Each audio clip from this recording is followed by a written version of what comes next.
ना कि लोगों के दया पर और सहानुभूति पर जीने का प्रयास करें। तो ये जो दया है, सहानुभूति है, ये नशा पीड़ित व्यक्ति को जो है हानिकारक हो सकती है। इस बात को हमें हमेशा ध्यान में रखना चाहिए। डॉक्टर साहब, जब हम किसी नशा पीड़ित व्यक्ति को केंद्र में लेकर आते हैं तो उनसे संबंधित क्या क्या जानकारियां मांगी जाती है और किस प्रयोजन से मांगी जाती है? देखिए, मैंने इसके पूर्व में भी कहा कि नशाखोरी शारीरिक बीमारी नहीं है। नशे के कारण हमारे शरीर में अनेक दुष्परिणाम दिखाई देते हैं, लेकिन यह मूलतः जो है व्यक्तिमत्व की बीमारी है और व्यक्तिमत्व जो बनता है वो परिवार में बनता है। इसलिए नशा मुक्ति केंद्र के लोग जो हैं वो नशा पीड़ित व्यक्ति के परिवार से बहुत ज़्यादा जानकारी लेते हैं, बल्कि यूँ कहिए कि उसके किशोर अवस्था से लेकर युवा अवस्था तक के, प्रौढ़ावस्था तक के सारी जानकारी लेते हैं। उसकी शिक्षा, उसकी आदतें, उसकी काम जीवन के संबंध में जानकारी, उसका स्वभाव, उसकी बुरी आदतें, आपसी संबंध, ये तमाम बातों को जो है वो जानना चाहते हैं, क्योंकि उसी से उसके व्यक्तिमत्व का परीक्षण होता है। उसके व्यक्तित्व के बारे में जो है कोई राय बनाई जा सकती है और उसका इलाज किया जा सकता है।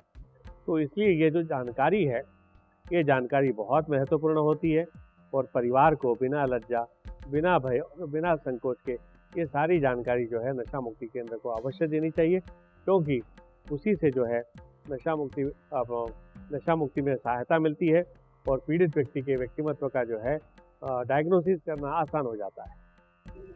डॉक्टर साहब, नशा मुक्ति केंद्र में सादगी और स्वयं सेवा पर महत्व दिया जाता है, उन्हें लग्जरी या ऐशो आराम क्यों नहीं प्रदान किया जाता है यहाँ पर? जी बिल्कुल, ये हमें समझ लेना आवश्यक है कि अस्पतालों में जो मैक्सिमम सुविधाएं दी जाती है उसकी तुलना में नशा मुक्ति केंद्र में वो सारी सुविधाओं को दरकिनार किया जाता है। अस्पतालों में जो लग्जरी दी जा सकती है उसकी कोई सीमा नहीं है। उसका कारण ये है कि अस्पताल में जो व्यक्ति भर्ती होता है वो शरीर से बीमार होता है, लेकिन नशा मुक्ति केंद्र में हम जिस व्यक्ति को भर्ती करते हैं उसकी बीमारी मूलतः व्यक्तिमत्व की बीमारी है।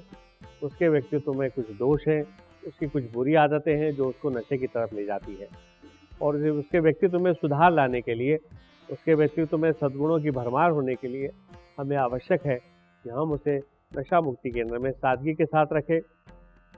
स्वयं सेवा, सहयोग, सहजीवन इत्यादि जो सद्गुण हैं, इन सद्गुणों को उससे परिचित करवाएं। मैं यहाँ पर नशा मुक्ति की एक बहुत अलग व्याख्या आपको बताऊंगा कि हमारे दृष्टि में नशा मुक्ति का अर्थ है सद्गुणों के साथ जीना या गुणवत्तापूर्वक जीना है। अगर हमारे जीवन में गुणवत्ता आएगी, अगर हमारे जीवन में सद्गुण आएंगी, तो हमारा आत्मबल, हमारा मनोबल इतना प्रबल होगा कि हम नशे से हमेशा के लिए दूर रहेंगे।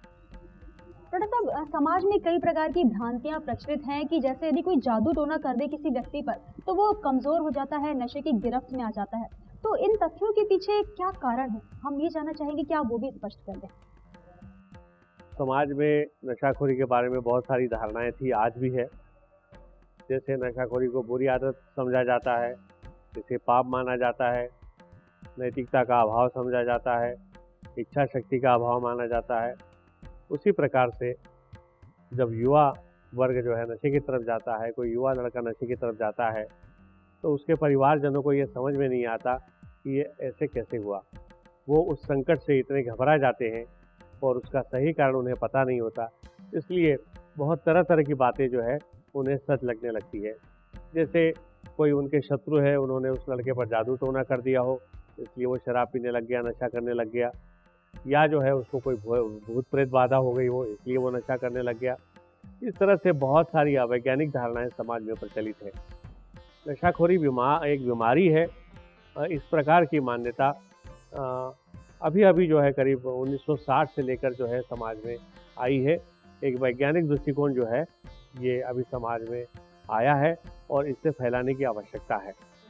तो अन्य बीमारियों के बारे में भी समाज में 100 साल पहले ऐसा ही माना जाता था कि जो शारीरिक बीमारियां थी उसके संबंध में समाज में यही धारणाएं थी कि कोई देवी या देवता जो है जब हमारे ऊपर नाराज हो जाती है तो उसके कारण बीमारी फैलती है। बिल्कुल ठीक उसी तरह से नशाखोरी को बीमारी ना समझने वाले लोग, जिनको ये वैज्ञानिक बातें पता नहीं है, उनके मन में इस तरह के भ्रम पैदा होते हैं और वो फैलते भी हैं। डॉक्टर साहब, ऐसा माना जाता है कि नशा एक बीमारी है, तो इस बीमारी की गिरफ्त में कौन आता है? और कई लोग ऐसे होते हैं जो कई परिस्थितियों में भी नशे से दूर रहते हैं, तो इसका क्या कारण है? जी, ये एक बहुत ही बुनियादी प्रश्न है कि कुछ लोग थोड़े से बुरे वातावरण में भी जो है नशे की तरफ चले जाते हैं, और कई लोग ऐसे होते हैं कि वो विपदाओं को झेलते हैं, मुसीबतों से गुजरते हैं, फिर भी वो नशे के रास्ते पर नहीं जाते। इसका मूल कारण जो है व्यक्तिमत्व में है। कुछ लोगों का ऐसा व्यक्तिमत्व होता है कि वो किसी भी कर्म करने से पहले सोचते हैं, विचार करते हैं, समझदारी उत्पन्न करते हैं और उसके बाद में निर्णय लेते हैं। और कई लोग ऐसे होते हैं कि वो बहुत जल्दी प्रभावित होते हैं दूसरों के कारण। बाहर की जो परिस्थितियां हैं, बाहर के जो लोग हैं, उनके कारण तत्काल प्रभावित होने वाले जो लोग हैं, वो संभवतः जो है नशे के आसानी से शिकार बन सकते हैं। नशे में एक प्रकार की व्यक्ति को जो है भुलाने की शक्ति है। एक मनुष्य जो दुख झेलता है, तनाव झेलता है, उसके साथ शारीरिक कष्ट होते हैं, इनको थोड़ी देर के लिए भुलाने की क्षमता नशीली चीज़ों में होती है।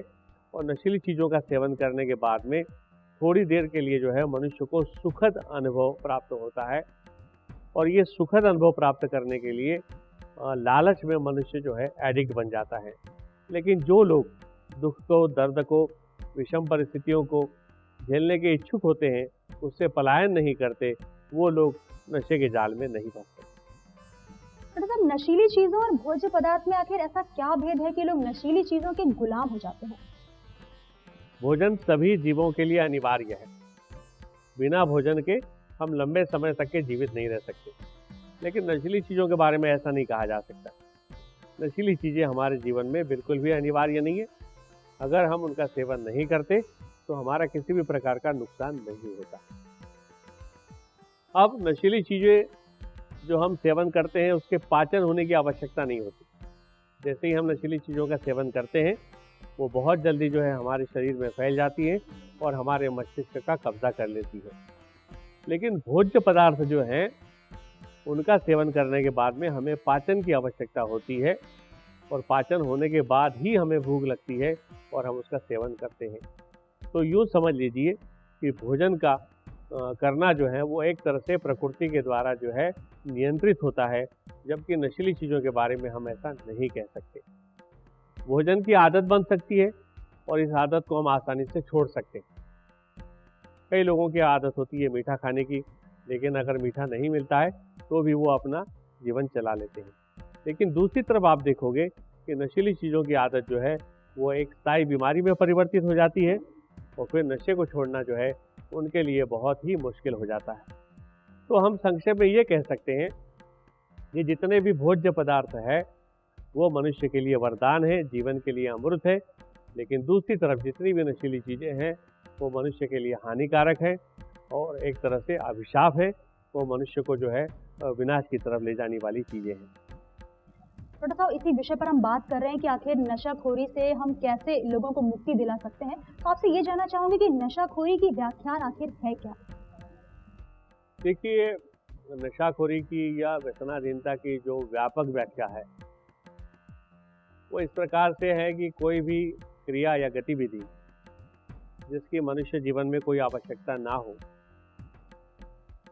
बल्कि उसके करने से मनुष्य जीवन में तरह तरह की हानियाँ और तकलीफ होती हो, उसके बावजूद भी अगर मनुष्य इस प्रकार की क्रिया या गतिविधि करता है तो उसे जो है व्यसन कहना चाहिए, नशाखोरी कहना चाहिए। इस व्याख्या के अनुसार जुआ खेलना, लॉटरी लगाना भी कई बार जो है हम उसको व्यसन समझते हैं और वो मनुष्य को जकड़ लेता है। डॉक्टर साहब, आपने बहुत अच्छा बताया कि नशाखोरी क्या है और किस प्रकार से इससे मुक्ति मिल सकती है। और जब व्यक्ति यहाँ से मुक्ति पाता है, नशा मुक्ति केंद्र में बहुत दिनों तक रहता है और वो इस एडिक्शन से मुक्त हो जाता है, उसे जब घर वाले लेकर जाते हैं तो परिवारजनों को आखिर किन बातों का ध्यान रखना चाहिए ताकि वो इस व्यसन से हमेशा के लिए दूर रह सके?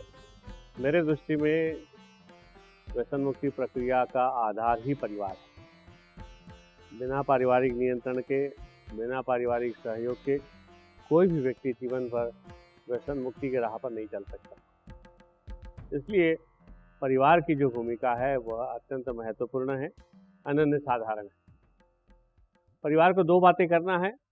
एक तो वो नशा मुक्ति केंद्र के साथ सतत संपर्क करें, नशा मुक्ति केंद्र से परामर्श लेते रहें, और दूसरी बात, नशा पीड़ित व्यक्ति और नशा पीड़ित केंद्र, इनके बीच में जो है एक पुल बन के रहे।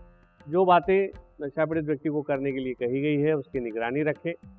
परिवार के समझ में नहीं आता क्या करें, तो इन स्थितियों में परिवार के लोग जो है उद्वेगित होकर जो है नशा पीड़ित व्यक्ति के साथ में जैसे उनके समझ में आता है वैसे वो अपना आचरण करते हैं। जिन्हें लगता है कि नशा करना एक बुरी आदत है वो उपदेश करने लग जाते हैं। जिनको बहुत गुस्सा आता है, जो बहुत ज़्यादा पीड़ित लोग हैं, वो फिर उसे मारना पीटना चाहते हैं, अपमानित करते हैं, प्रताड़ित करते हैं। लेकिन इन सारी बातों से किसी प्रकार का फ़ायदा होने की कोई संभावना नहीं है, क्योंकि मूलतः नशा करना एक बीमारी है, वो व्यक्तिमत्व की बीमारी है, और जब तक इस बीमारी का ये सही इलाज नहीं होगा, उसका फॉलोअप सही ढंग से नहीं होगा, नशा पीड़ित व्यक्ति जो है इस बीमारी से मुक्त नहीं हो सकता। इसलिए परिवार को बहुत ही धैर्य से, सहनशीलता के साथ काम लेना है। नशा मुक्ति केंद्र में जाकर वहाँ से सलाह लेनी है, परामर्श लेना है और समस्या का समाधान ढूंढना है। अगर नशा पीड़ित व्यक्ति का परिवार धैर्य नहीं रखेगा, सहनशीलता नहीं दिखाएगा, अच्छे ढंग से सोच विचार नहीं करेगा, तो निश्चित रूप से वो भटक जाएगा और समस्याएं और भी विकराल हो सकती हैं। डॉक्टर साहब, नशा मुक्ति के लिए ऐसा माना जाता है कि पारिवारिक नियंत्रण और सद्भाव परिवार की बहुत आवश्यकता होती है, तो इस पर आप थोड़ा सा प्रकाश डालें कि आखिर ऐसा क्यों होता है? जी, मैंने इसके पूर्व में भी कहा कि व्यक्ति विकास में परिवार का जो महत्व है, योगदान है, वह अनन्य साधारण है, और नशा मुक्ति कार्य में भी जो है परिवार का महत्व अनन्य साधारण है। उन परिवारों में जहाँ पर नियंत्रण का अभाव है, वहाँ पर युवा और किशोर जो हैं वो नशे की तरफ जाते हुए दिखाई देते हैं, और जिस परिवार में अनुशासन है, आपसी संबंध अच्छे हैं, वहाँ पर नशे की संभावना बहुत कम होती है। ठीक उसी प्रकार से जब नशा पीड़ित व्यक्ति केंद्र से उपचार लेके अपने घर परिवार में दोबारा वापस आता है, तो परिवार को अपनी भूमिका निभाना बहुत आवश्यक है। पहली बात तो परिवार को अपने आपसी संबंधों को ठीक करने की आवश्यकता होती है। अगर परिवार में आपसी संबंध ठीक नहीं है, परिवार में अशांति है, परिवार में तनाव है, तो निश्चित रूप से उसका बुरा असर जो है नशा पीड़ित व्यक्ति के ऊपर पड़ेगा और वह दोबारा नशे की तरफ जाने की संभावना बनेगी। इसलिए सबसे पहले परिवार को अपने आपसी संबंध ठीक कर अपने परिवार को एक सद्भाव परिवार बनाने की आवश्यकता होती है। इससे बहुत सारे लाभ हैं। दूसरी बात यह है, परिवार को नशा पीड़ित व्यक्ति और नशा मुक्ति केंद्र में एक तरह से जो है पुल बनना है, दोनों के बीच में संपर्क स्थापित करना है। एक तरफ उन्हें नशा मुक्ति केंद्र से परामर्श लेते रहना है, सलाह लेती रहनी है, और दूसरी तरफ नशा पीड़ित व्यक्ति की निगरानी रखनी है।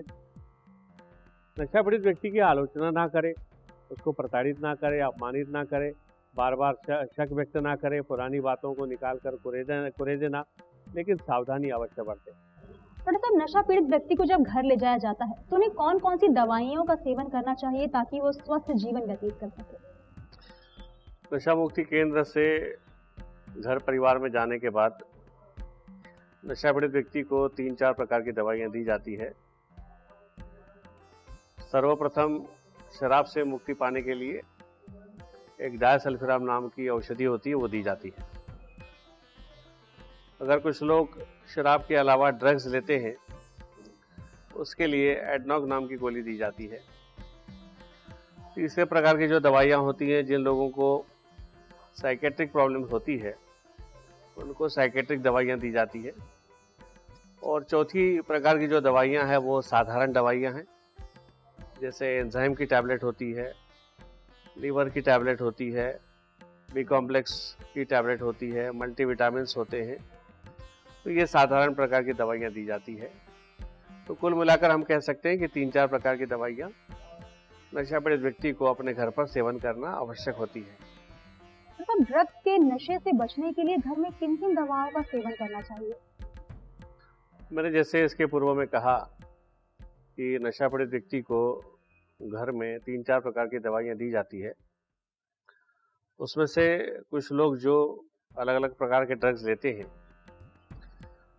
तो ड्रग्स की जो क्रेविंग है या ड्रग्स लेने की जो इच्छा है या जिसको हम लत कह सकते हैं, वो कमज़ोर करने के लिए एडनॉक नाम की गोली जो है वो नशा पीड़ित व्यक्तियों को घर पर सेवन करने के लिए कहा जाता है। डॉक्टर साहब, ये जानना चाहूंगी मैं आपसे कि नशा मुक्त जीवन जीने के लिए किस प्रकार की दिनचर्या, किस प्रकार की जीवन शैली जीनी चाहिए? जी, ये एक बहुत महत्वपूर्ण बात है, क्योंकि नशाखोरी जो है ये व्यक्तित्व से जुड़ी समस्या है। इसलिए केवल दवाइयों के, औषधियों के सेवन करने से यह बीमारी नियंत्रण में रहेगी, ऐसा नहीं है। तो उसके साथ साथ जो है नशा पीड़ित व्यक्ति को अपने जीवन शैली में, अपने दिनचर्या में आमूलाग्र बदलाव लाना बहुत आवश्यक है। नशा पीड़ित व्यक्ति को सुनियंत्रित, सुनियोजित व सात्विक जीवन शैली को अपनाना चाहिए और नशा मुक्ति केंद्र में इसकी शुरुआत हो जाती है। लेकिन कई बार ऐसा देखा गया है कि घर परिवार में जाने के बाद नशा पीड़ित व्यक्ति और उसके परिवार के लोग भी इस प्रकार की जो सुनियोजित, सुनियंत्रित और सात्विक जीवन शैली है और दिनचर्या है, इसको छोड़ देते हैं और मनमानी दिनचर्या, मनमानी जीवन शैली अपनाते हैं, जिससे नशा पीड़ित व्यक्ति दोबारा नशे की तरफ जाने की संभावना बनी रहती है। तो यहाँ पर मैं ये कहना चाहूँगा कि परिवार के लोगों को खुद के लिए भी और नशा पीड़ित व्यक्ति के लिए भी सुनियोजित, सुनियंत्रित व सात्विक जीवन शैली को, दिनचर्या को अपनाना जो है सबके लिए ही लाभदायक हो सकता है। डॉक्टर साहब, जीवन शैली के बारे में आपने बताया, दिनचर्या कैसी होनी चाहिए उस विषय में बताया। अब आपसे ये जानना चाहूंगी कि नशा मुक्त जीवन जीने के लिए दैनंदिन आचरण कैसा होना चाहिए व्यक्ति का? हाँ, ये बिल्कुल विस्तार से समझना आवश्यक है कि नशा पीड़ित व्यक्ति सुबह से लेके रात को सोने तक किस तरह से जिए, क्या करे और क्या ना करे। तो पहले तो मैं ये कहूँगा कि सुबह 6 बजे उठना आवश्यक है। बहुत जल्दी उठने की आवश्यकता नहीं है, लेकिन ये भी ध्यान में रखें कि देर से उठना भी जो है उसके लिए हानिकारक हो सकता है। उसके बाद में हर नशा पीड़ित व्यक्ति को पीटी, योगा, हल्का व्यायाम करना बहुत आवश्यक है। ये केवल सुबह ही नहीं बल्कि शाम को भी ध्यान रखें कि कम से कम अपने दिन में आधा घंटा जो है कम से कम वो पीटी, योग और हल्के व्यायाम को लिए छोड़ दें। इसके बाद में आता है वो प्रातः विधि।